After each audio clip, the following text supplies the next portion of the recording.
Bom, meus amigos, começando mais um podcast, Coisas do Reino, aqui pela página da Igreja Batista Reino, aqui pelo YouTube. E queremos, claro, agradecer a Deus por essa terceira edição, que está com mais um personagem. E olha que personagem esse, um grande amigo, um pastor, que também tem feito uma grande obra aqui na cidade de Pedro Canário. Então, quero deixar uma coisa bem clara, queridos, que esse podcast, Coisas do Reino, não é exclusivo da Igreja Batista Reino, né? A gente está fazendo esse podcast como algo para que a gente possa anunciar as grandezas de Deus através da vida das pessoas e os testemunhos que são contados, que às vezes pessoas nem têm tantas oportunidades de contar os testemunhos no altar, porque às vezes é muito longo ou porque não tem aquela oportunidade mesmo de tempo. Então, no podcast aí a gente bate esse papo e trazemos aquela nata do testemunho daquilo que Deus fez na vida do homem, daquilo que Deus fez na vida da pessoa. Já tivemos 2 aqui e vamos dar continuidade aí no decorrer dessa caminhada. E eu, claro, eu quero agradecer a Deus através da sua palavra, que está lá em Salmo 105, que diz assim: agradeça a Deus, o Senhor, e anuncia a sua grandeza. É o que nós estamos fazendo aqui. Nós estamos agradecendo a Deus por essa oportunidade e estamos anunciando as grandezas daquilo que Deus tem feito, daquilo que Deus tem realizado, e tudo que Deus faz é motivo da gente glorificar o nome do Senhor Jesus. Eu sou o pastor Luiz, estamos aqui nesse podcast Coisas do Reino e estou aqui com o pastor Washington, né? Deixa eu deixar aqui, pastor Washington. Pastor Washington, a qual tem sido um grande aliado dentro do reino de Deus aqui em Pedro Canário. Chamei ele para a gente bater esse papo nessa terceira edição, porque me chamou muito a atenção o testemunho dele. O que Deus fez na vida dele é algo extraordinário, a qual eu tenho certeza que vai impactar muito a sua vida. Eu só ouvi uma natinha só daquilo que Deus fez com ele. Pastor, antes da gente começarmos a conversar sobre aquilo que Deus fez na sua vida, me conta aí um pouquinho aqui sobre Pedro Canário aqui, né? Você tem quanto tempo que você está aqui já? A paz de Cristo para todos, amém? Com o pastor Luiz, um grande amigo meu, conheci em Pedro Canário, falou, meu nome é o Washington Santos, né? Conhecido. Sou pastor da igreja Operando Deus, aqui de Pedro Canário, faço parte do ministério Operando Deus. Nós vamos para 3 anos que nós chegamos aqui em Pedro Canário, pastor Luiz. 3 anos, 3 né, anos. Como é que o tempo passa rápido? Eu lembro quando o pastor Washington chegou aqui em Pedro Canário, eu fiquei sabendo, até então eu era presidente da Associação de Pastores, eu fiquei sabendo da vinda dele aqui, entrei em contato com o presidente do Ministério Operando Deus, que é uma pessoa maravilhosa, inclusive pregou na nossa última edição da Marcha para Jesus, o apóstolo Daniel Rocha, e ele me deu toda a carta branca para poder entrar em contato com ele e dar as boas-vindas ao pastor. Acho que está até hoje. Rapaz, 3 anos, como é que pode? O tempo voa demais. 3 anos. Bom, pastor Washington, vamos lá. Quem era o pastor Washington? Misericórdia. Eu vi só um pedacinho. Tem um outro testemunho lá no YouTube, na página da igreja Operando Deus, né? Isso. Eu vi só um pedacinho, pastor, que eu não queria ouvir ao vivo aqui o restante, né? Ou a parte daquele testemunho. Quem foi o Washington lá na Grande Vitória? Eu vim da Grande Vitória, né? Faz parte morar no Bar da Penha. Na realidade, o pastor Washington, ele tinha antes de conhecer a Cristo, ele tinha um outro vulgo, que é conhecido como o vulgo Brau do Bar da Penha. Vulgo é o quê? Apelido? É o apelido. Um apelido no mundo do crime, no caso? No mundo do crime, as pessoas me chamavam por esse vulgo, né? E ali foi acostumando, porque um começa a chamar aqui, o outro chama lá, e acaba pegando o nome que as pessoas, né, se adaptam ali. Então eu era conhecido como vulgo Brau do Bairro da Penha. Vulgo Brau do Bairro da Penha. Isso foi em meados do ano, pastor? Foi em meados do ano de 2000, 2001, por aí, entendeu? Eu estava me convertendo nessa faixa entre 1999 para 2000, nessa faixa aí. Como é que é? Não? Vulgo Brau do Bairro da Penha. Vulgo Brau do Bairro da Penha. Bairro da Penha é o quê? É um morro, né? É um morro na Grande Vitória, né? É um morro muito conhecido, muito falado também, o Bairro da Penha. E a comunidade ali muito grande. É mais assim, é mais ladeira e subida mesmo, né? Escadaria. E eu nasci ali, né? Eu nasci em Vitória, morei no morro durante praticamente 40 anos. Eu fiquei ali durante 40 anos no Bairro da Penha. E nessa época o senhor era solteiro ou já era casado com a... Não, eu era solteiro. Era solteiro, né? Na realidade, eu contar aqui só para o senhor ter uma noção, eu a entrada minha na vida do crime, ela foi marcada por uma trajetória familiar, né? De muito traumas, porque os meus pais, meu pai era viciado no álcool, né? Nas drogas, a minha mãe também era viciada no alcoolismo, então a gente era uma família assim, de muito grande questão de criança, nós éramos 12 irmãos, e a gente morava dentro de um barraquinho, né? Eu lembro, eu sempre quando eu dou meu testemunho, eu consigo me recordar algumas coisas da minha infância, pastor. Por exemplo, dos meus 6 anos em diante, eu consigo guardar, incrível, na minha memória, consigo. Então, assim, a gente morava no morro e as casas lá, a nossa casa era feita de barraco, de tauba, né? E era uma situação muito precária, porque meu pai, ele era pedreiro, a profissão dele, ele trabalhava o mês todo, e esse mês todo trabalhado, ele, quando chegava no final do mês, que ia levar assim, pagamento para casa, ele já chegava embriagado, bêbado, né? Sem nenhum tostão no bolso, porque o dinheiro ficava tudo no meio do caminho, as dívidas que ele fazia. E minha mãe, tadinha, ela ficava em casa esperando, a expectativa de uma mãe, né? Preparava ali, às vezes, um almoço, uma janta, e quando meu pai chegava bêbado, aí começava aquela confusão. E a gente, como criança, no meio ali, vendo toda aquela cena. Meu Deus. De brigas, palavras que era liberada ali, e algumas vezes palavras de maldição. Aí eu via a panela voando para um lado, feijão para o outro, e era uma situação muito, muito difícil. E o ambiente onde a gente morava, o Bairro da Penha, era um ambiente que mostrava a realidade, como que é o morro, né, de violência, de tráfico de droga e tudo aquilo. Então, isso foi gravado na minha memória, e a ponto de um dia ter uma oportunidade, fui crescendo. É claro que eu tinha 6 aninhos, sim, mas eu fui crescendo. Aí depois a minha avó me pegou, né, para cuidar de mim, ficar com ela, morar com ela durante um tempo, entendeu? E o senhor foi crescendo dentro desse ambiente não só familiar, desestruturado, também um ambiente na vizinhança, ali vendo o tráfico rolando solto, os assassinatos, roubos, meu Deus do céu. Tudo isso, pastor. E isso foi fazendo parte, foi marcando a nossa memória. Eu fui crescendo, mesmo que as pessoas que me pegaram para cuidar de mim um tempo, uns 10 anos, eu fui morar com a minha avó, e ali ela procurou ainda arrumar uma escola para mim, ela me botou na escola, eu estudei, comecei a estudar. Você era muito rebelde, assim? Não, eu não era um menino rebelde. Hoje, assim, como pastor, eu disse, eu tão tranquilo, uma pessoa assim, o pastor é um poço de calmaria, né? Já vi situações assim que já era para ver o seu nervoso. Até os meus 11, 12 anos, eu fui uma criança tranquila, porque eu estava sendo cuidado pela minha família e pelos meus avós.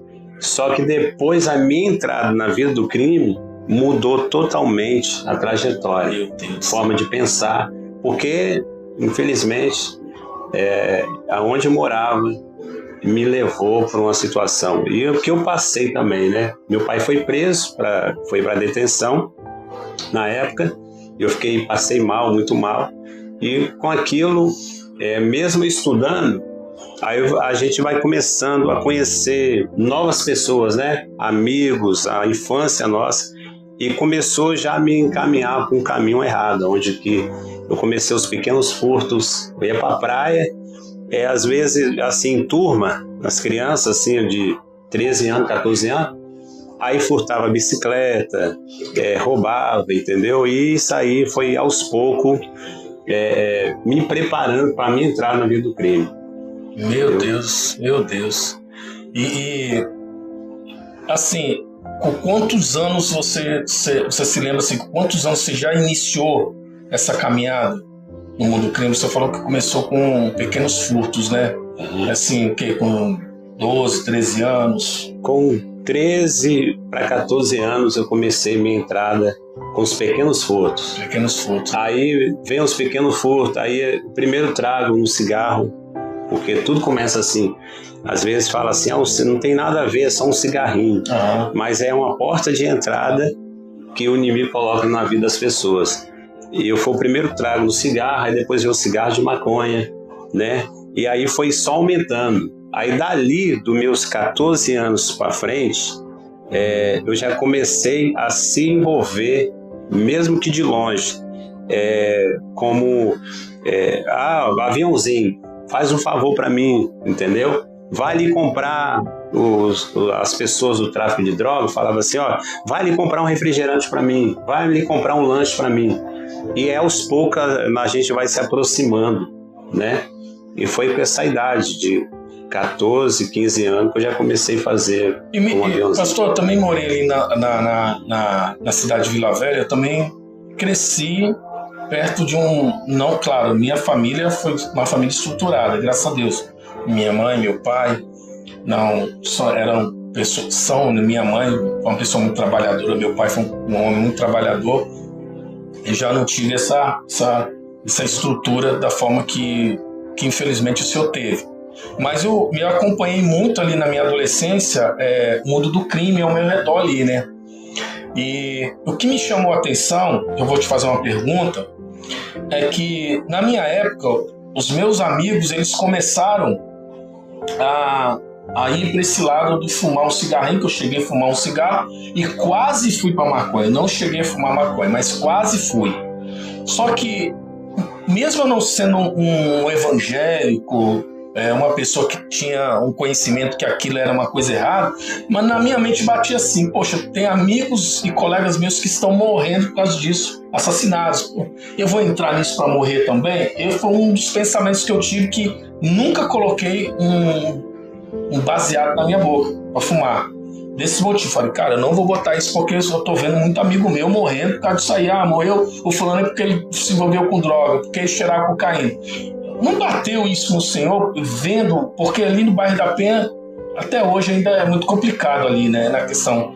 Não chegou a bater nessa época no senhor, eu falei, poxa, tem colegas meus, crias ali que estão morrendo por causa disso, eu vou me envolver por causa disso para não morrer também? Não chegou a bater, não, senhor? Entrou de cabeça mesmo, assim, sem ter medo de se envolver com isso.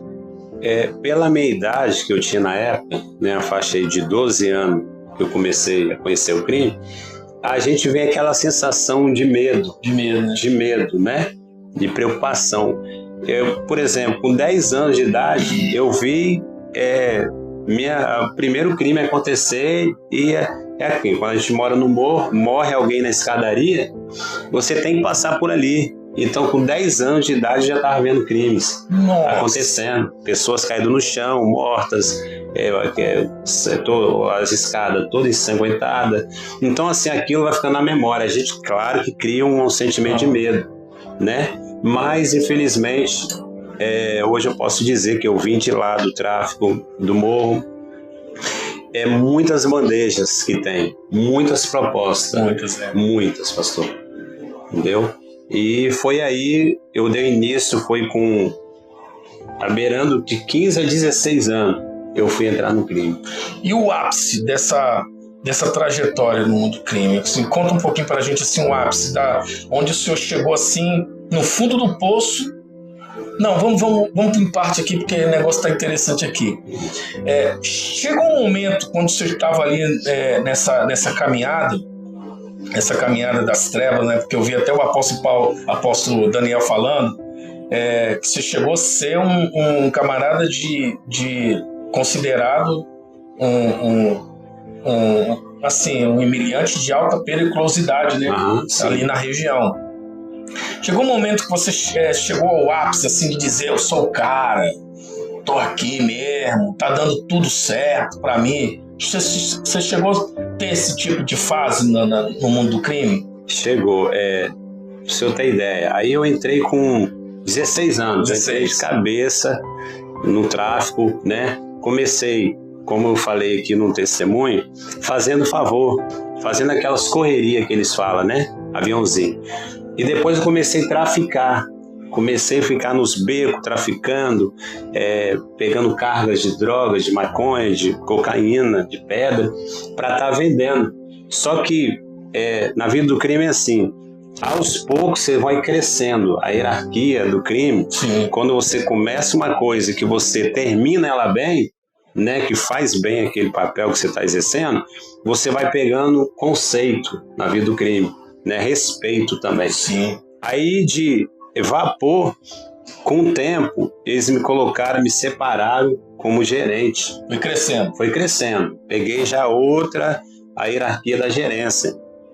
Aí comecei a gerenciar o bairro da Penha, né? Comecei a gerenciar, eu já entrei no hábito, onde o senhor falou, né? Eu consegui entrar no hábito da fama de conquistar territórios. Nossa. Aí eu conquistei não só o bairro da Penha, né?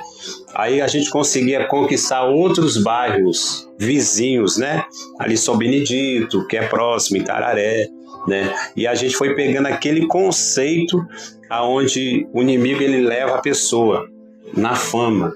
Aí foi aonde eu me achava assim, que agora eu tô com poder, né? Aí eu comecei, chegou um tempo, pastor Luiz, que eu estava gerenciando 9 bocas de fumo. Nossa. Entendeu? 9 bocas de fumo. E estava tendo aquele acesso na Grande Vitória, não só ali no bairro da Penha, porque quando um traficante ele cresce no mundo do crime, ele vai ter conceito em outros bairros, até em outras cidades. Aí a gente tinha contato com o Morro do Forte, Morro do Quadro, Cruzamento, e vai crescendo, porque é o conceito, né? Aí quando a gente foi ver, a gente estava tendo contato com Vila Velha, com Serra, e aí só vai aos poucos crescendo a fama, entendeu? Pois é, e nesse período aí você teve muitas desavenças assim com outros traficantes? Chegaram a ter desavenças, chegaram a ter troca de tiro nessa situação do controle do tráfico ali na época? Sim, o tráfico, querendo ou não, ele arruma rivais. Por mais que a pessoa não quer na vida do crime, ele tem que entender, eu estou entrando nessa vida e ele vai entender que ele é para matar ou morrer. Então ele vai encontrar um monte de adversário. O adversário do tráfico são outros tráficos rivais, né? E também a justiça. Então, assim, nesse momento a gente criou muitas inimizades, inimigos, né? Que a gente chamava. Era guerra de tráfico, era facções. Então, a gente não podia passar por um território e nem eles passar pelo nosso território ali, porque às vezes era troca de tiro, era guerra. E nesse tempo a gente corria muito risco de vida. E eu vi assim muita misericórdia de Deus mesmo na minha vida. Eu vou aqui, se eu ter ideia, uma vez a gente estava no morro, né? Esperando ali uma carga de droga para estar chegando.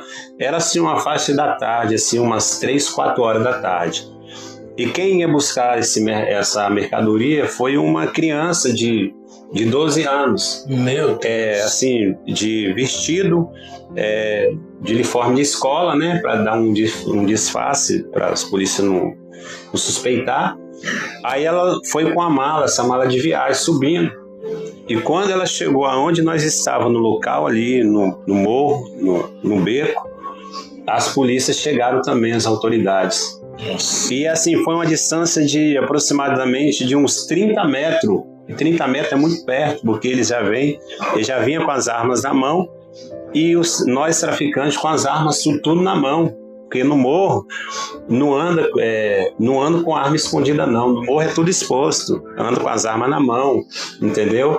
E a gente, quando deparou com aquela situação, eu tive tempo de pensar só assim: eu não vou voltar de novo para a cadeia, porque eu já tinha sido preso umas 3, 4 vezes. Aí eu pensei assim, aí o inimigo colocou na minha mente, ó, você vai para a cadeia, entendeu? Aí eu pensei, ou é matar ou morrer. Eu comecei a correr, pastor. Correr, mas aquele monte de homem, era de 10 a 20 homens com a gente também. A gente correndo, aquele monte de homem com as armas na mão. Aí as polícias começaram a dar tiro e nós atirando, revidando contra eles. E no morro é assim, como a gente tinha um conhecimento das escadas, da onde passar, né? A rota de fuga, eu comecei a pular de 2 a 3 degraus, descendo o morro, correndo, e as polícias atirando atrás. E eu vi amigos meus morrer. Nossa. Eu via parceiros meus tomando tiro nas costas, caindo do meu lado. Aí, pela primeira vez na vida, eu vi a mão de Deus, pastor. Como que você começou? Porque quando eu me deparava já numa localização bem abaixo, eu senti naquele dia, perante a palavra de Deus, algo que me segurava, me travou minha vida naquela hora. Eu tentei correr, mas uma mão me segurou como se segurasse as minhas costas. Aí a minha perna travou, tudo neutralizou, com a arma na mão, paralisei. E eu olhei para a parede assim, que eu ia passar, quando os policiais eles deram uma rajada de metralhadora, a parede foi fazendo uns furos. Eu me lembro hoje, parecia até uma cena, sabe, uma cena de filme, mas Deus me paralisou no tempo. Eu via, eu não sei, assim, é uma coisa inexplicável. Sobrenatural. Os furos na parede sendo feitos. Aí eu parei, paralisei. Quando aquela rajada passou, aquela mão me soltou. E eu consegui seguir minha rota de fuga. É como se ali aquilo que aconteceu não permitisse que você fosse para frente, porque se você poderia ser alvejado ali pela rajada. Ali, se eu passasse naquele exato momento ali, eu tinha morrido. Aí depois eu consegui se invadir daquele lugar, me escondi, né? Consegui me livrar daquele momento. Chamado. Aí eu parei, eu fiquei pensando assim, como é que eu parei ali? Meu Deus! Aí eu fui ver a mão de Deus pela primeira vez, me dando o livramento. Isso que eu vi, porque eu sei que Deus já tinha me dado outros livramentos, mas Deus me mostrou, veja agora o livramento que eu estou dando para você. E eu me livrei naquele dia. E antes de o senhor estar no mundo do crime, ou estando no mundo do crime, o senhor chegou a ter algum contato com religião, em casa, família ou fora? Sim. Ou frequentava alguma igreja? Sim, eu não era de frequentar muito a igreja, né? Os meus pais, eles caminharam uma época na presença do Senhor, mas o contato que a gente tinha com o Evangelho era que os irmãos iam evangelizar, a importância do evangelismo, pastor. Né? Os irmãos iam com uns folhetos, os panfletos, e entregar no tráfico, e me convidavam, vão na igreja, Jesus te ama, falava, Jesus te ama, então obra na sua vida. Aí eu sempre tinha aquela desculpa, né? Não, hoje não, deixa para amanhã. Sim. Só que esse amanhã nunca chegava na minha vida, né? Mas Deus sempre me despertando. Às vezes nós estávamos no beco ali, reunidos, chegava uma equipe da igreja, o evangelho, posso fazer uma oração por vocês? Aí nós falávamos, pode, porque no mundo do crime, até os bandidos temem. Sim. Então, naquele momento de oração, a gente parava tudo, recebia oração. Só que na hora do convite de aceitar Jesus ou de ir fazer um visita na igreja, eu sempre falava assim, não, deixa para amanhã, entendeu? E era assim que Deus permitia que a palavra fosse até a gente. O senhor falou da importância do evangelismo, me veio a lembrança aqui de alguns anos atrás, quando eu pastoreava uma igreja em Terra Vermelha, em Vila Velha. Saía eu, a minha esposa e a minha sogra para evangelizar o bairro à noite. A gente fazia isso à noite, depois das 9.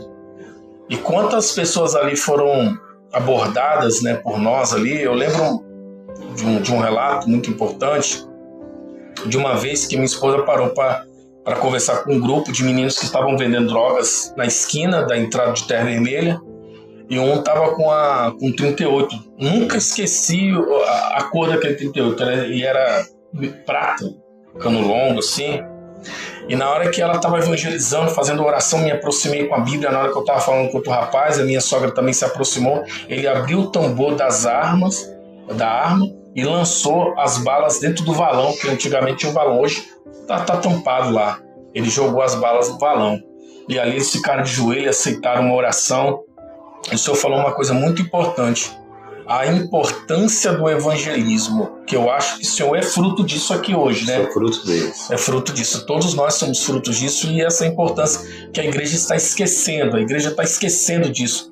Parece que os perdidos hoje, eles têm que dar um jeito de achar a igreja para poder ir, né? Para poder achar. E na realidade, quem está dentro hoje do templo ali já está salvo, tem que ter essa importância de falar, porque é como o Senhor falou, eu empurrava e eu deixava para amanhã, mas na realidade o Espírito de Deus já estava trabalhando no seu coração, querendo ou não, a obra já estava marcada para o Senhor para fazer na sua vida, como fez. Com certeza o Senhor vai dar continuidade aqui. Então, assim, para quem está ouvindo esse podcast aqui, essa importância de você falar de Jesus, essa importância de você, tem aquele rapaz que mexe com droga lá no bairro, tem aquele menino que é usuário de droga, a importância de você falar, mas eu estou falando, continua falando, porque quem faz a obra é o Espírito de Deus, é Ele que faz a obra. Você não sabe o que Deus pode fazer com essa pessoa amanhã. Talvez muitos que estão traficando aí no seu bairro, que estão fazendo coisas erradas no seu bairro, pode ser um futuro, um próximo pastor, um futuro pastor aí. Então a gente tem que continuar falando as grandezas e as maravilhas de Jesus. Pastor, voltando à nossa conversa aqui, fala aí sobre essa experiência, né, que o senhor teve de ser preso. A experiência de ser preso, ela foi uma das fases na minha vida. Por exemplo, tudo se deu no momento de muita fragilidade, porque acredito que todo ser humano passa nisso. Sim. Eu estava no momento que eu perdi parentes, eu perdi amigos, e aí eu planejei um assalto, e foi nesse assalto que eu encontrei com Jesus. É mesmo? Foi. Numa troca de tiro, estava no assalto, na hora da fuga, na troca de tiro, um policial paisano, ele estava paisano na época, fazendo a segurança, né, desse mercado. Aí houve uma troca de tiro, e nessa troca de tiro eu fui alvejado, pastor. Mais uma vez o inimigo falou na minha mente, né? O inimigo falava assim, você vai morrer mesmo? Então você mata também. Nossa. Aí na troca de tiro, aí foi bem mais próximo, foi de 5 metros, pastor, de distância, foi queima-roupa. Queima-roupa. Eu tomava os tiros no peito, que né? Doideira. E ali o diabo falando na minha mente assim, mata, você vai morrer também. Mata também. E eu trocando tiro com a polícia, aí quando as minhas munição só faltava uma, pastor, só tinha uma munição restante, eu consegui correr, eu era muito elétrico. Foi alvejado aonde? Eu fui alvejado no peito, debaixo do braço, assim. Nossa. E no braço também. Aí nisso, eu correndo, eu consegui entrar dentro de quintais, pulando área de serviço das casas das pessoas e andando em cima do telhado, aquelas telhas antigamente mais fininhas, né? E elas iam quebrando. E eu quase caindo embaixo, mas correndo em cima dos telhados, pulando ali, eu lembro, foi na época na Gurijica, e eu consegui invadir do lugar e entrar em outro lugar. Aí nisso que eu cheguei, eu tava com a última bala no tambor, né? E ali eu consegui acertar a perna do policial que veio me atirar em mim. E eu acredito que isso foi o livramento de Deus. Você acha que ele vinha pra te matar? Vinha. Porque ele só ia vir me conferir. Porque eu já tinha tomado um tiro no peito, né? E ali ele só ia vir me conferir.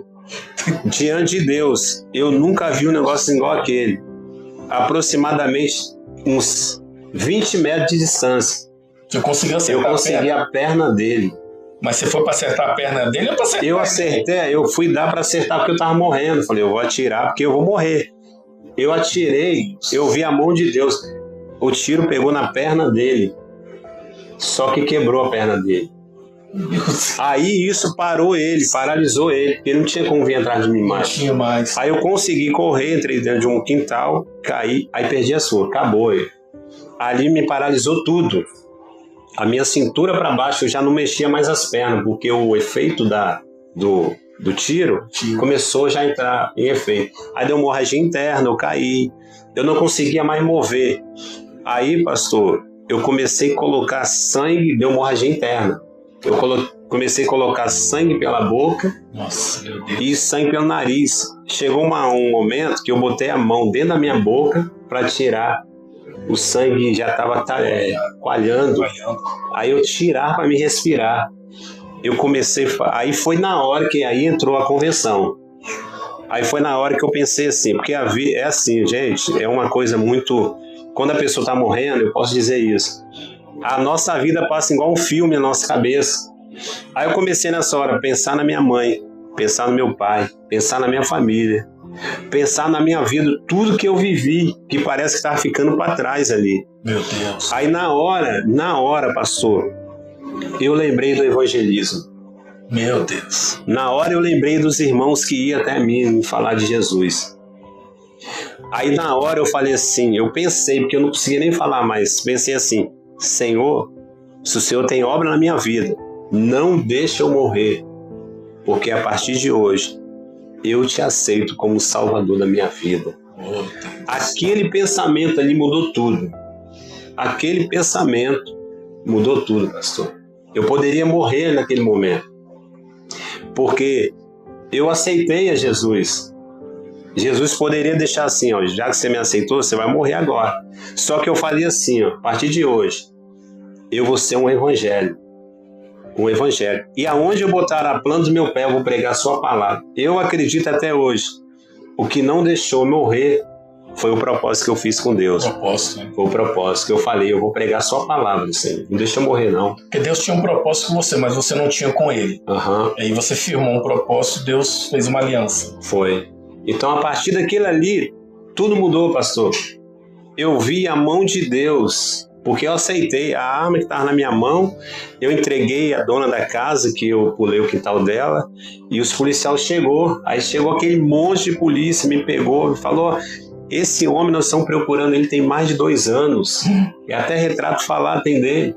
Fizeram retrato falado? Retrato falado. Eles fizeram uma foto minha, né, um desenho, retrato falado. Parecia mesmo, senhor? E parecia. Quando ele chegou, quando eu fui para o hospital, que me levaram, né, eu não vou falar sobre isso.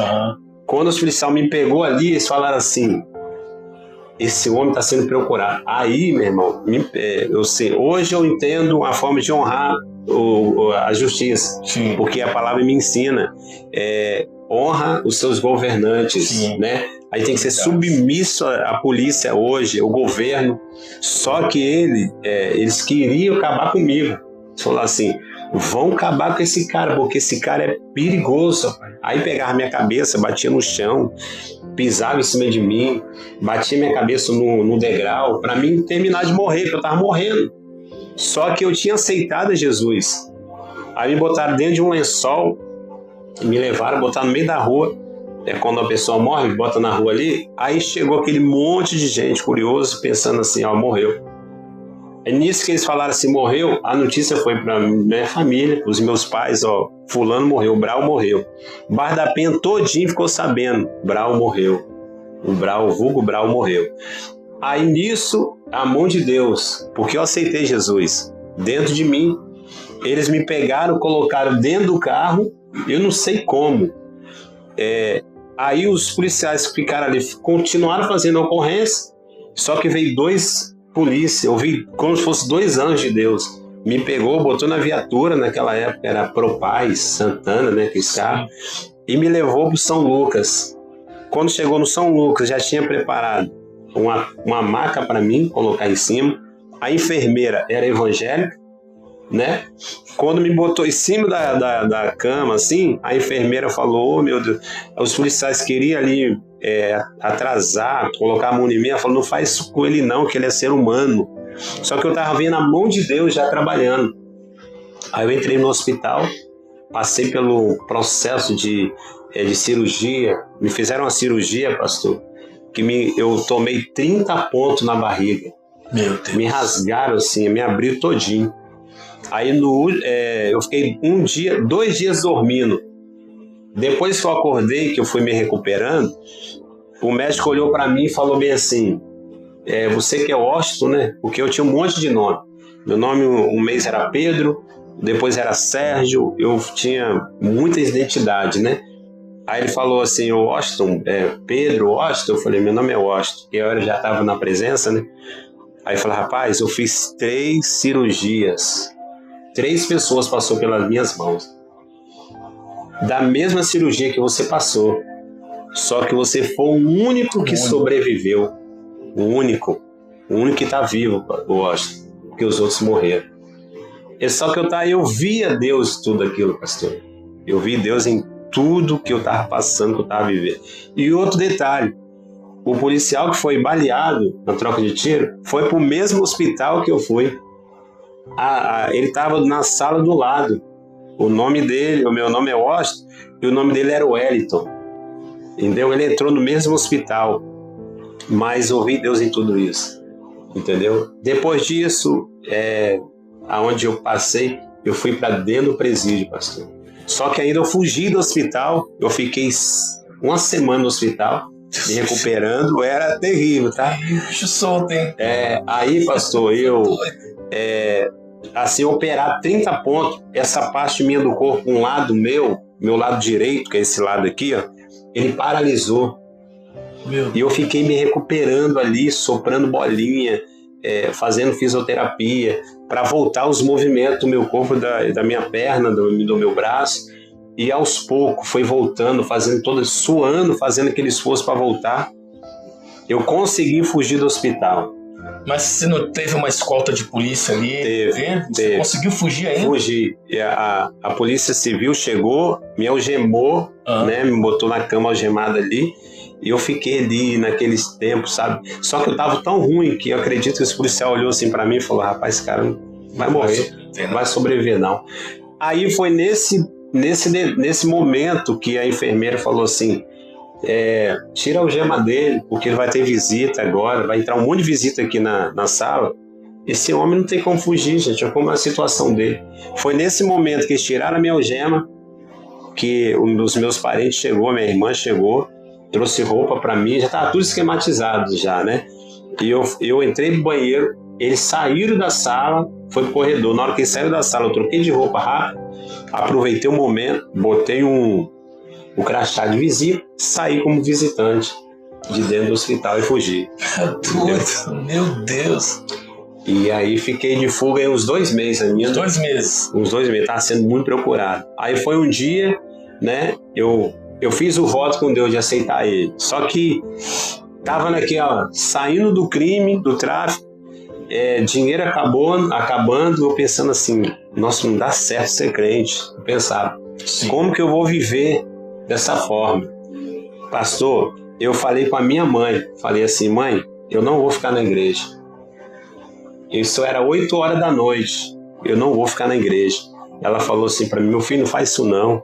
Ah, mãe, não. Aí eu peguei, falei, eu vou tirar essa calça aqui, me dá uma bermuda aí, e deitei. Aí no caso você começou a frequentar o quê? Qual as igrejas? Assembleia de Deus? Assembleia de Deus. Eu comecei a frequentar os cultos da Assembleia de Deus, comecei a participar naquele momento de culto. Só que eu cheguei na igreja, em casa um dia, eu falei, mãe, não dá pra mim não ser crente.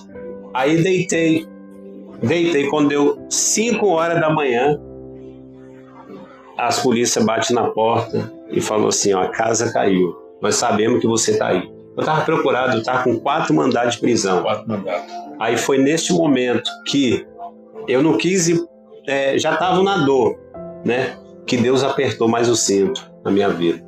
Aí dali eu fui para dentro do presídio, deixando tudo para trás, deixando família, deixando pai e mãe.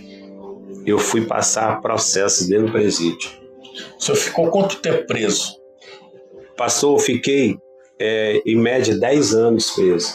10 anos? 10 anos. Regime fechado dos 10 anos mesmo? O último ano meu, ali, inteirando 9 anos, foi onde eu fui para o semiaberto, né? Eu poderia trabalhar fora, mas voltar para dentro do presídio de novo. Só que era assim, eles levavam e eles traziam.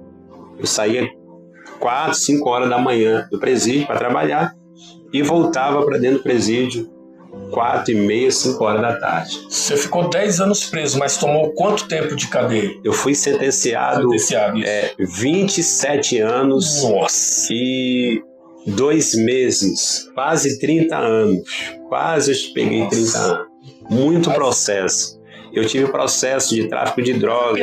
Quase a pena máxima hoje no Brasil. Falsificação ideológica, formação de quadrilha, 155, 157, um monte de processo. Então, eles juntaram todos esses processos e me condenaram ali e unificaram a minha cadeia.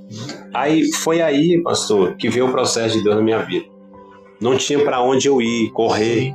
Aí eu tinha que, querendo ou não, agora eu vou ter que aprender a obedecer a voz de Deus e o Espírito Santo. Comecei a buscar dentro do presídio. Aí comecei a conhecer a palavra. Eu lia a Bíblia, eu passava o dia todo comendo Bíblia. Comendo, que a gente fala, lendo, né? Eu passava dias jejuando, consagrando a minha vida, orando, para que Deus tirasse aquele velho homem de dentro de mim.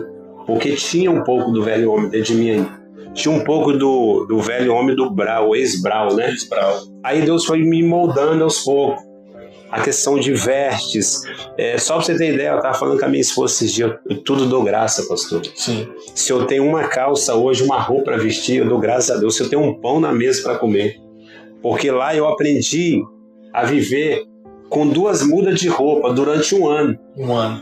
Eles dão 2 uniformes. Você tem que cuidar desse uniforme, que é 2 camisas e 2 bermudas, né? Sim. A gente tinha que ficar 1 ano com aquilo.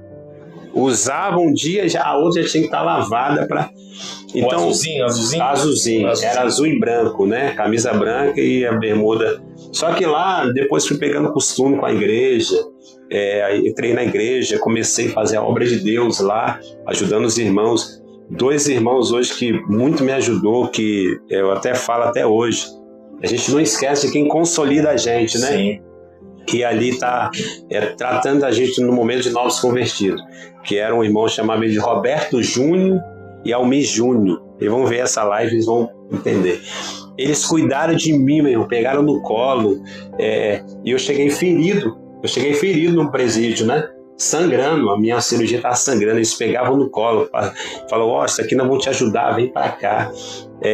Pegava minhas roupas, os irmãos pegavam minhas roupas a lavar. Lavava minhas roupas, entendeu? Eles me ensinaram, aqui você vai jejuar. Eu falava assim, o que é o jejum? Você vai ficar sem tomar café, sem comer pão, às vezes sem almoço. E ali eu lia com eles, era 10 capítulos por dia da Bíblia, todos os dias, pastor, lendo Bíblia. E eu aprendi muito com os irmãos dentro do presídio, tá? E ali fui, aos poucos, me aperfeiçoando o espiritual da minha vida. Né? Aí eu comecei a pregar a palavra, mas fazia evangelismo. Dentro do presídio tem evangelismo, tá, na igreja. Sim. E eles cela em cela evangelizando, fazendo oração. E tem cultos, tá? Os cultos dentro do presídio praticamente quase todos os dias, pastor, na época. E a gente cultuava ali. E eu fui crescendo aos poucos espiritualmente. Eu lembro que lá em Vila Velha também tinha um trabalho no presídio do Xuri. A gente fazia cultos ali, né? Com os presos ali. Tinha aquele momento ali de falar do amor de Deus. Então, sim, realmente é um trabalho. Já tem alguns que são convertidos ali dentro que acaba ajudando, né? Viram uns obreiros, né? Do próprio pavilhão ali. E aqui é uma sensação muito diferente. Porque você pega a dependência daquelas pessoas que estão ali presas, né? E você pega ali aquela fragilidade que eles estão ali e inclui Deus naquele processo ali, e muitos acabam realmente saindo, seguindo o caminho que foi ensinado ali dentro daquele processo, daquele deserto. Mas infelizmente muitos acabam né, virando as costas e voltando para o mundo do crime, até nem retornando mais para o presídio, acabam sendo assassinados aí nessa questão dessas opções. Mas o Senhor, Deus fez uma grande obra com o Senhor começou a caminhar, começou a ler a palavra, foi entendendo a palavra, e também eu ouvi, parece que o apóstolo Daniel disse que o Senhor chegou a liderar grupos ali, né, dentro do presídio, de mais de 100 homens ali, né? Isso, é muito mais, porque na realidade é um complexo, né, chama de complexo de presídio. E desse complexo são vários pavilhões. Eu passei na casa de custódia que tinha 4 pavilhões. 4 pavilhões. 1, 2, 3 e 4. E cada pavilhão tinha de 1 a 2 pastores, porque cada pavilhão tem uma ala. Então cada ala tem um pastor responsável. E ali eu passei no pavilhão 3, passei no 4, a gente rodava tudo, às vezes nós trocava. E eu comecei a pastorear, só que para mim chegar a pastorear, eu aprendi a ministrar a palavra na escola de culto escola que eles tinham lá, né? Eu aprendi a abrir um culto, até um ponto de um dia o pastor pegar e falar assim, ó, você vai ser pastor. E ali, eles chegavam, botavam a mão na cabeça ali, ó, eu vou te ungir como pastor, né? Totalmente diferente aqui fora hoje. Aí eu fui separado como pastor, comecei a pastorear dentro do presídio. Isso já com 5 anos depois, tá, pastor Luiz? 5 anos depois, porque lá dentro tem que ter testemunho. Tem que andar, meu filho, na linha. Lá você não pode olhar nem para a direita nem para a esquerda. Porque se você der um mau testemunho, chamar você de crente tabajara, né? Dava mau testemunho. Isso. Aí eu comecei a pastorear dentro do presídio. Tomava conta, às vezes, de 30 homens, de 70 homens, de 100 homens. Aí depois reuniram, eles viram meu testemunho, né? Eles reuniram os pavilhões de pastores e falou assim, vamos levantar o pastor Washington como pastor presidente de todas as igrejas aqui do presídio da Custódia. Nossa, que legal. Rapaz, eu fiquei assim, meu Deus do céu, o que esse povo tá fazendo? Aí eles me separaram, pastor, como pastor presidente dentro do presídio, para presidiar os 4 pavilhões. Cada pavilhão ali, ele tinha em média de 400 a 500 homens. Então, assim, era muito homem. Era como se fosse 2.000 homens para você tomar conta. Aí, muito. É porque, às vezes, os presídios eles tinham superlotação, né? E ficava além do limite. Onde que era para ter 10, tinha 20, 25. Numa cela. E o respeito dos presos era o mesmo respeito de um pastor que vinha de fora? Era o mesmo respeito ou não? Ou tinha uns aí que falam, que você passou coisa nada, você tá aqui preso igual a gente aqui, você chegou a ter esse tipo de embate dentro do pastor, presídio? vai muito testemunho. Vai muito testemunho? Porque desde a época que eu entrei, quando eu fui separado como pastor, todo o presídio, eles tinham um respeito muito grande com a minha pessoa, né?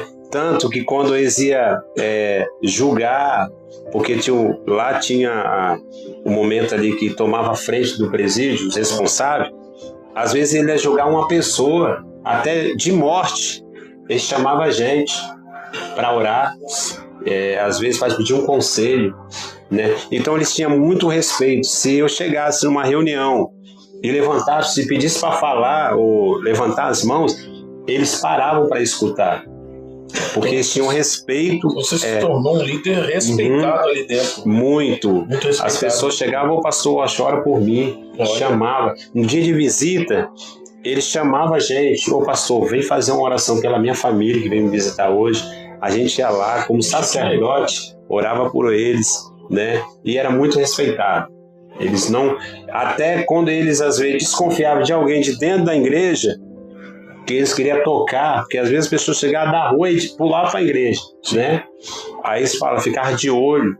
Aí chegava até mim, ó, pastor, entrou um irmão aí que ele veio da rua, eu acho que ele está se escondendo na igreja aí.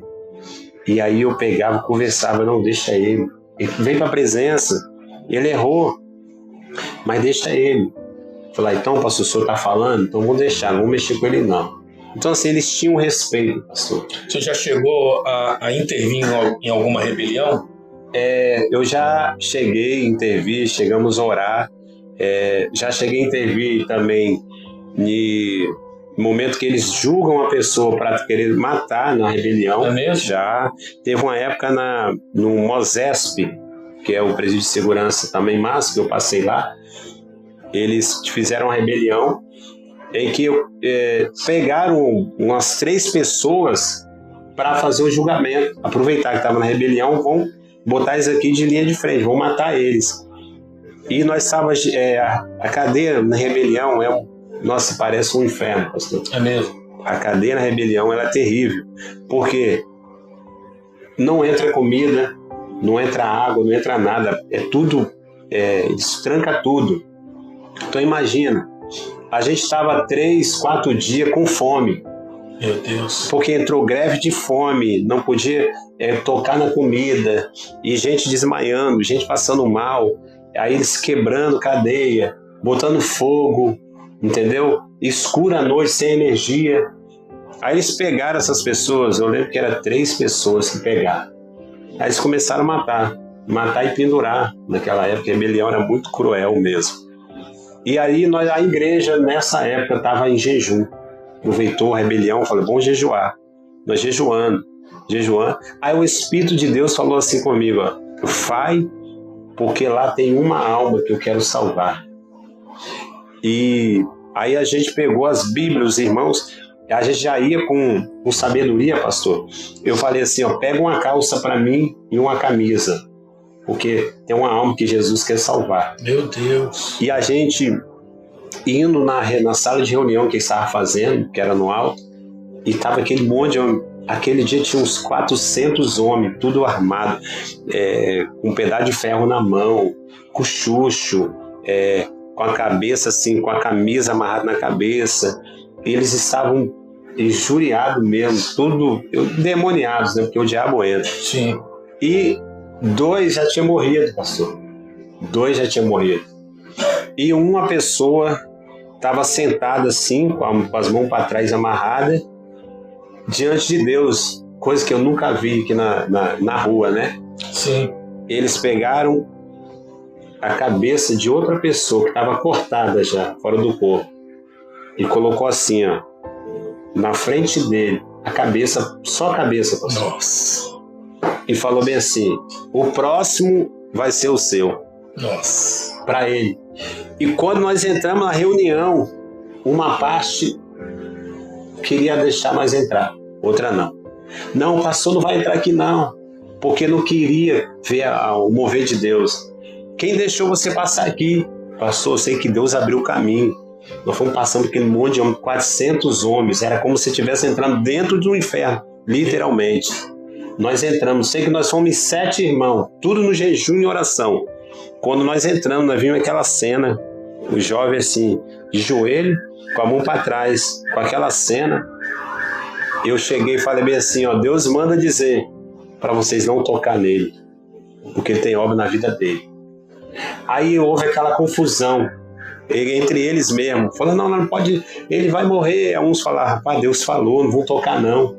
Outros já estavam com temor, né? Isso, aí o temor entra, mas foi aquela batalha espiritual muito forte, porque uns queriam e outros não. Aí ficou naquilo, nós lutando. Aí, ó, vou fazer o seguinte, eu sei que eu cheguei, já peguei, botei a mão na cabeça dele e falei assim, eu tô orando por você, Deus me trouxe aqui, você quer aceitar Jesus? Aí o meu jovem fez bem assim, ó, quero, então eu vou te apresentar a Deus agora. Apresentei aquele momento, usei toda a sabedoria que Deus me deu. Ele aceitou Jesus. Peguei a Bíblia que nós levamos, botei do lado dele, essa Bíblia é sua. Peguei a calça, os irmãos já pegou, desamarrou ele, botou a camisa, meu irmão. E ele ficou lá, eles não deixaram tirar ele de lá. Batendo nele, né? Ele com certeza já não deixaram tirar ele de lá. Falou, pastor, não, vamos julgar aqui ainda. Se ele vai viver ou se ele vai morrer. Aí eu falei assim, ó, ele aceitou Jesus, essa alma de Jesus. Se vocês tocar nele agora, vocês vão ter com Deus. Aí nós viramos as costas e saímos. Ó, chovendo, a igreja lá cultuando. Debaixo de chuva, porque era uma rebelião, nós estávamos cultuando a Deus. Enquanto os outros estavam bagunçando, quebrando, nós estávamos Eu sei que tinha uns 100 crentes, pastor, dentro do presídio, faz a diferença, tá? No meio de 2.000 homens.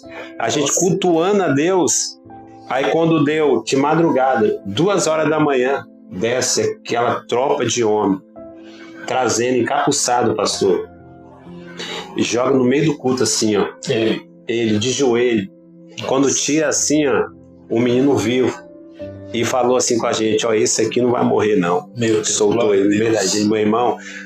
A glória a Deus que a gente deu aquele dia abalou aquele presídio de tal forma. Deus salvou aquela alma, graças a Deus. O que eu acho legal quando o senhor fala a igreja, né? A igreja, né?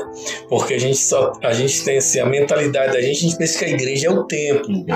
Né? Então, falando mentalidade, estou falando de uma forma universal. A igreja é o templo. Não, mas a igreja são as pessoas, né, que aceitaram a Cristo, que estavam ali orando. Aí o Senhor fala assim, a igreja estava em oração. Eu fico a me arrepiar.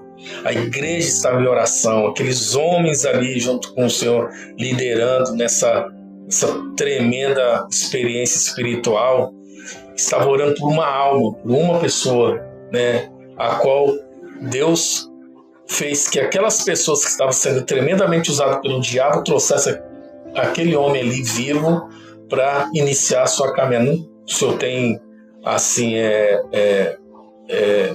o senhor tem informações se essa pessoa hoje está na presença?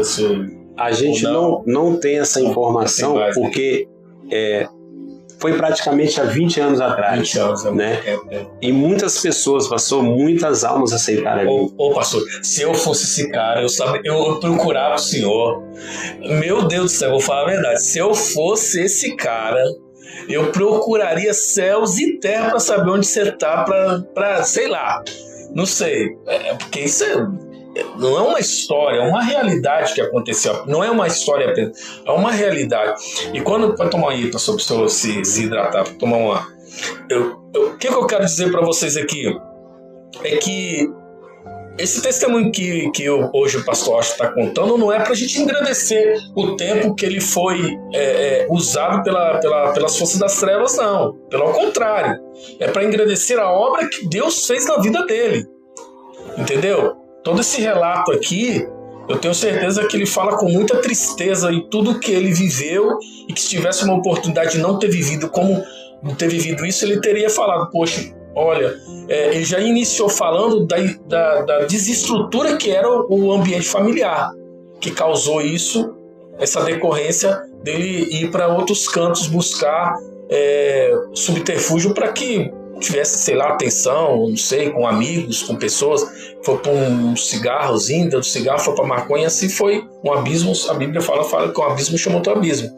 Então a gente não está aqui engrandecendo porque que ele tomou 27 anos de cadeia, ficou 10. A gente está falando que Deus, ele foi poderoso na vida do pastor Austin, ao ponto de arrancar com mão forte ele do reino das trevas e implantar ele dentro de um lugar para que ele fosse luz, né?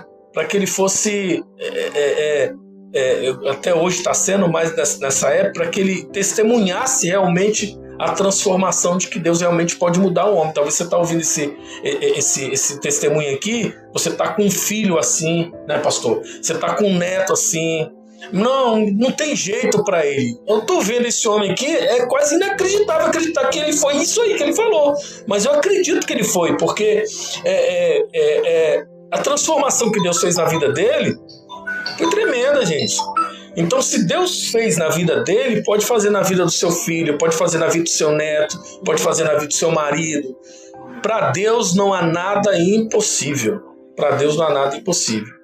É tremendo demais, gente. É impactante o que ele está falando aqui. Pastor, vamos lá. O senhor começou a trabalhar lá no presídio, fazendo a obra de Deus. E aí, quando o senhor saiu do presídio, a gente já está finalizando essa parte do testemunho. Quando o senhor já iniciou, casou, me fala também um pouquinho como o senhor conheceu a sua esposa. E hoje aqui, como pastor da Operando Deus da cidade de Pedro Canário. Então, quando eu passei um processo, tá, pastor? Eu fiquei todo esse tempo preso, paguei, né, que eu devia à justiça e ainda respondo o processo. Sim. Hoje eu tenho eu vou para 25 anos de evangelho. Graças a Deus, eu sempre falo no meu testemunho, irmão, eu sou crente há 25 anos. É quase a mesma idade também. Porque Deus me libertou, graças a Deus me sinto liberto. Glória então, assim, saí do presídio, né? Fui para o ministério, né? Comecei a caminhar, conheci o apóstolo Daniel Rocha, que na época nós era tudo cooperador, né? Uhum. Começamos a fazer a obra junto e depois de um tempo aí surgiu a Operando Deus, né? Operando Deus, começamos ali junto também. Você é um dos fundadores ali do ministério. Isso, também, né? Comecei com o apóstolo Daniel, nós era chamado de dirigentes, né? Obreiros dirigentes naquela época. E ali comecei a fazer a obra. Aí entender que aqui é outra realidade. Aí eu passei pelo diaconato, diácono Washington, né? Obreiro, Casa do Senhor. Aí depois fui consagrado ao pastoreio também pelo ministério e conheci uma pessoa, casei com ela. Aí já dentro tudo já tem mais Isso, hoje a minha esposa, ela tá em casa agora com os meus filhos. Pastora, hoje também pastora Natália. Sim. E Deus me deu filhos, pastor. Deus é tão bom que me tirou, igual eu saí da vida do crime, Ele me deu profissão, né? Ele me deu família, eu casei, me deu ministério. Tudo aquilo agora é totalmente diferente. Porque na presença do Senhor, a gente tem que fazer tudo que é certo, né? Sim. Igual eu falei das autoridades. Hoje, nossa, eu louvo a Deus por isso. Porque quando eu passo perto de uma autoridade, um policial, ou até mesmo um governante, que eles me pedem oração, eu fico muito feliz. Sim. Porque eu entendo que a Bíblia fala que tem que honrar as autoridades. Então, assim, hoje eu sou casado, né? Sou pastor dirigente aqui em Pedro Canário, da igreja Operando Deus, que a nossa sede é lá em Vitória. Então, assim, muito feliz, mas depois que eu saí, Deus realizou todas essas maravilhas na nossa vida, entendeu? Que bom, né, pastor? Tem alguma saudade do tempo passado? Pastor, não tem. Não tem? Olha, por incrível que pareça, a gente vai chegando a uma fase da nossa vida que eles falam que aos 23 anos a pessoa vai criando juízo, né? Elas vão fazendo as coisas sem pensar, até os 20 anos ali, vai fazendo um monte de coisa sem pensar. Sim. Porque eu só fui ter a maturidade quando eu fiz 23 anos. Que tudo que eu fazia eu pensava. Hoje eu penso, se eu tivesse a oportunidade de não fazer o que eu fiz no passado, não fazia. Porque eu tenho a mente de Cristo. Deus me restaurou, me curou. Então não tenho saudade da vida errada. E quando o senhor estava lá no mundo do crime, o senhor imaginaria que o senhor seria um pastor hoje? Nunca. Nunca, né? A gente não tem noção, não tem, né? De que um dia eu ia ser um pastor, de que um dia eu ia pregar a palavra, ou ia ensinar, ou ia estar na frente de uma obra. Eu nunca imaginei que Deus tinha esse propósito na minha vida. Que tremendo, pastor. Eu ouvi só um pedacinho lá do testemunho, mas eu não quis ouvir tudo para não chegar aqui e não deixar o senhor bem à vontade. Eu queria que o senhor ficasse bem à vontade para contar os principais fatos que mudou a sua história, que mudou a sua vida, né? E eu fico muito feliz como que este Deus trabalha, como que ele foi perfeito, né? Na sua convenção, como ele te colocou você no lugar certo, nos momentos certos, para que as pessoas pudessem também. Eu sempre falo uma coisa, pastor, acho que Deus nunca nos converte para o nosso individual, ele sempre tem uma obra para o coletivo. Ele poderia ter convertido o Senhor e deixado o Senhor lá quieto no canto, mas ele sempre faz algo envolvendo o coletivo, sempre faz algo envolvendo outras pessoas, né? Por isso que a oração de Jesus é o Pai Nosso. Nosso, ele está falando no plural e não no singular. Isso. Então tudo está envolvido com outras pessoas, como que Deus te usou lá, né, na época do presídio, como Deus tem te usado hoje aqui na Operando Deus, em outros lugares, em localidades, como o senhor fala, quando alguma autoridade te pede oração, o senhor faz. Que transformação que Deus fez na sua vida, e isso é louvável. mediante a tudo isso que o senhor passou, que eu tenho certeza, quem te conheceu na época lá do Brau, né? Do Brau, do Morro da Penha, nunca imaginaria que Deus poderia ter feito isso na sua vida. E outra coisa, pastor, a gente vem aqui dar um testemunho, eu sempre procuro dar o meu testemunho. Quando a gente fala só da gente, fica um testemunho. Eu aprendi a dar o testemunho colocando Deus. Nossa, muito tremendo. Porque quando você coloca Deus dentro do seu testemunho, né? Aí fica um testemunho, não triste. Eu louvo todas as vezes que eu falo, Deus fez isso. Deus que me livrou. Deus que me guardou. Pra você ter ideia, eu fiquei todo esse tempo dentro do presídio. Eu não tomei um tiro de borracha. Meu Deus. Mas eu via muita gente tomando tiro, apanhando. Deus me guardou. Eu sempre lembrei do Salmo 91, versículo 7, que diz assim, ó, versículo 11: 1000 cairão ao teu lado, 10.000 à tua direita, mas tu não serás atingido. Deus me guardou em todos os momentos. O senhor chegou a assistir aquele filme Carandiru? Vi, assisti. Você chegou a se identificar um pouquinho? Muito, né? Porque eu passei por muita situação um pouco parecida com aquela. Parecido, né? Teve até aquele momento lá que os policiais entram, mata todo mundo, e tem um rapazinho ali que abre a Bíblia e fala justamente o versículo. Passei. Foi diversas rebeliões. E teve uma rebelião que eu me identifiquei com essa. Porque numa rebelião dessa, os presídios, eles se revoltaram contra a polícia e mataram um policial dentro da custódia. Imagina a igreja lá dentro. Pastor, tinha gente que pedia a Senhor, não deixa eu morrer. Entendeu? Foi um momento muito difícil. A nossa vida estava guardada de Deus mesmo. Então hoje eu louvo a Deus. O tempo nosso aqui é curto, né, pastor? Muito curto. Mas eu acredito que se tiver outra oportunidade, eu vou dar aí o testemunho, podcast 2, para dar continuidade do testemunho, porque é muita coisa, muita informação. Inclusive, se você tem esse desejo de ver uma segunda edição com o pastor Osh contando o restante do seu testemunho, vai aqui, né? Como é que fala mesmo, Thales? Escreve lá, né? Comenta isso, comenta, que eu quero ouvir a segunda edição do testemunho do pastor Osh e tal. Dá uma comentada aí para que a gente possa marcar um outro dia aqui com o pastor Osh para ele estar contando o restante, que tem muita coisa. Eu acredito que tem muita coisa.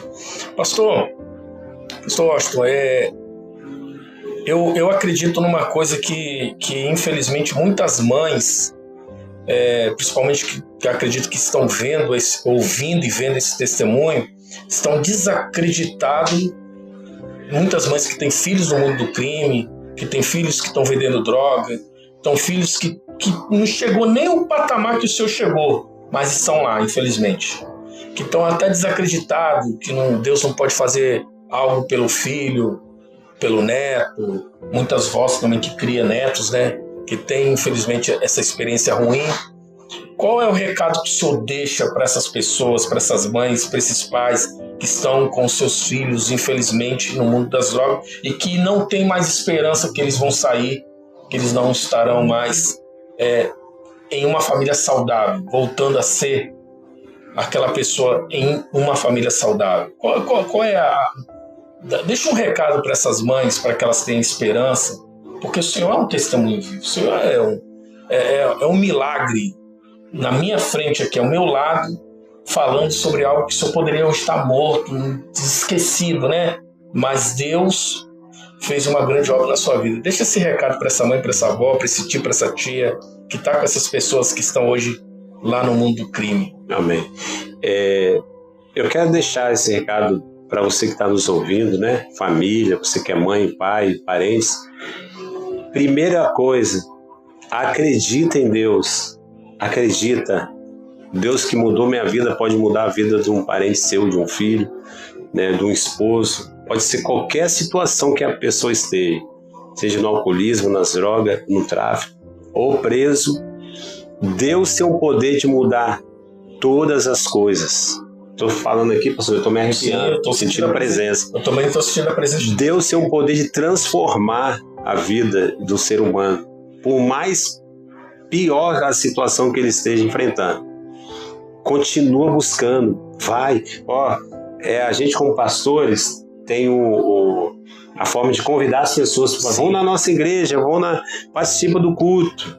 Gente, é um convite que a gente está fazendo, que nesse momento que você às vezes vai fazer uma visita, Deus está operando. É uma oração que você recebe, alguém que está precisando.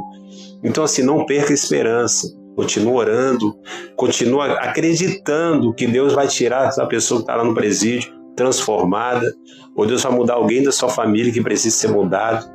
Mas acredita, o primeiro passo é você usar a sua fé, acreditando que para Deus nada é impossível. O mesmo Deus que mudou a minha vida, mudou a vida do pastor Luiz, é o Deus que pode mudar a vida de uma pessoa que você intercede, que você ama, que você tem buscado. Em nome de Jesus. É isso aí. Bom, a gente está chegando ao final desse podcast incrível que a gente acabou de ouvir aqui, as coisas do reino. Eu acredito que não chegou nem a 5% de tudo que esse homem passou e a transformação que Deus fez na vida dele, que é o ápice do podcast, é isso. Não é questão do que ele passou, tal, é questão do que Deus tirou ele do que ele passou. Que esse é o ápice do nosso podcast Coisas do Reino. Mas se você quer saber mais sobre o que Deus fez na vida do pastor Washington, então pula na Igreja Operando Deus, procura aí lá. Poxa, pastor, você que é da região aqui de Pedro Canário, dá um pulinho lá, tenho certeza que ele vai contar, se você está precisando, sabe, de uma oração, está vivendo isso. É sempre bom você estar do lado de pessoas que passaram por situações daquilo que você está vivendo, porque eles têm experiência de trazer de dar um conselho. A Igreja Operando Deus, pode falar aí, pastor, onde fica o endereço direitinho? A Igreja Operando Deus, ela está localizada aqui em volta à Praça Lagoa. Eu acho que é um endereço muito fácil de achar. Eu falo que é o ponto mais lindo da cidade, né? Ali tem o palco da Lagoa, atrás do palco da Lagoa. Você chegou no palco, é só ir na rua de trás ali do palco da Lagoa, você vai encontrar a Igreja Operando Deus, tá, irmãos? Lá são... Isso, são quinta-feira, tá, às 19h30, e aos domingos, às 19 horas, amanhã nós temos culto também. Então eu queria te convidar a aproveitar aqui esse momento para você participar conosco. Esse testemunho que você ouviu aqui, né? Vira e mexe, eu estou dando testemunho na igreja também, tá? Eu sempre falo para as pessoas, não olhe para mim como, né? O cara era ruim, traficando. Não, gente, hoje eu sou uma pessoa lavada e remida, Jesus. Eu sou casado, igual eu falei, eu amo a minha esposa, ela está em casa agora, a pastora Natália, meus filhos, abençoar. Todos os meus filhos caminhando, pastor, né? São bênção de Deus. Então, faz uma visita pra gente, tenho certeza que você vai gostar, vai receber uma palavra do céu para sua vida. Pois é, pessoal. Então, quem tá passando por essa dificuldade na família, procura o pastor Washington. Ele vai te dar uma orientação de como que você vai lutar, de como você vai interceder pelo esse ente querido que está nessa vida, para que em nome de Jesus ele também seja resgatado da mesma forma que o pastor Washington foi resgatado. E fica aqui o convite, tá bom? Para que você possa fazer essa visita lá mas eu quero ouvir mais ele lá. Vai lá, procura ele lá, como foi falado aqui. Igreja Operando Deus fica atrás ali do palco de eventos ali da Lagoa Augusto Ruth. Atrás, não tem erros, tá bom? Então ele tá ali todas as quintas, todos os domingos ali à noite. Eu tenho certeza que ele vai te atender muito bem. E estamos chegando ao final desse podcast. Comenta aqui embaixo, não deixa de curtir essa live, esse podcast. Não deixa de assinar também o sino de notificação para que você possa receber mais detalhes aí de outras postagens que a gente vai estar fazendo, tá bom? Foi muito proveitoso. Pastor, eu quero agradecer a sua presença, eu fiquei impactado, porque a gente nunca pode levar Deus como rotina na nossa vida, né? A gente tem que... nem tem como levar. Por mais que tem gente que tenta levar, não consegue, porque Deus não é rotineiro.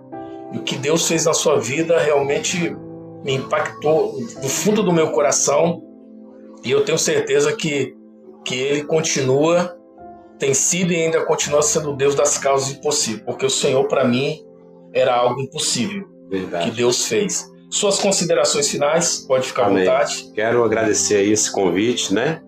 Ao podcast, né? Reino. Coisas do Reino. Coisas do Reino aqui, esse convite que o pastor me fez. E sou à disposição. Isso aqui foi apenas, não foi nem 5% do que eu já passei. Tem muito mais coisa para falar, dar o testemunho. Eu quero dar o testemunho depois da convenção também, né? E Deus fez muitas maravilhas. E louvar a Deus pela vida de vocês, pela vida da minha família que está em casa, pelo ministério Operando Deus também. Apóstolo Daniel Rocha, pastor Roquelinho, toda a liderança dos pastores. E também pela cidade de Pedro Canário, por ter nos recebido. Hoje eu faço parte aqui da cidade, né? É um prazer imenso. Eu falei com a minha esposa, essa cidade é uma bênção, tá? Em vista do que eu já passei e hoje eu estou vivendo, é um prazer estar aqui na cidade. Eu também amo a cidade de Pedro Canário, né? Deus abençoe, tá? A liderança, o governo da cidade, o prefeito, os pastores. Deus abençoe em nome de Jesus. Eu também, pastor, tenho uma gratidão muito grande pela cidade de Pedro Canário. Queremos mandar um abraço aí pro prefeito da cidade. Como ele falou de autoridades, a gente quer mandar um abraço aí pro prefeito da cidade, Cleilson, vice-prefeito, que é muito meu amigo, Denis Amanso, aos vereadores, ao presidente da Câmara, Gilberto. Deus abençoe todas as nossas autoridades aqui da cidade de Pedro Canário, que têm feito uma gestão muito abençoada, todos os funcionários públicos também, que são bênçãos de Deus em nossas vidas. Pastor, fico feliz, muito obrigado por ter atendido o nosso convite. Volto a dizer, esse podcast não é exclusivo da Igreja Batista Reino, é um podcast Coisas do Reino, e o Reino de Deus está espalhado aí, né, para os 4 cantos desse planeta. E acabamos de ouvir aqui mais um pequeno testemunho daquilo que Deus fez na vida de um homem que foi extremamente instrumento do diabo e hoje é um instrumento do reino de Deus. Uso exclusivo para Deus. Nosso podcast está ficando por aqui com imagens do meu evangelista René Talisson, que tem nos ajudado aqui. Nós queremos agradecer a todos vocês que ficaram até esse momento e aguarde o próximo podcast Coisas do Reino. Fique com Deus e Deus abençoe a todos. Amém. Amém, queridos.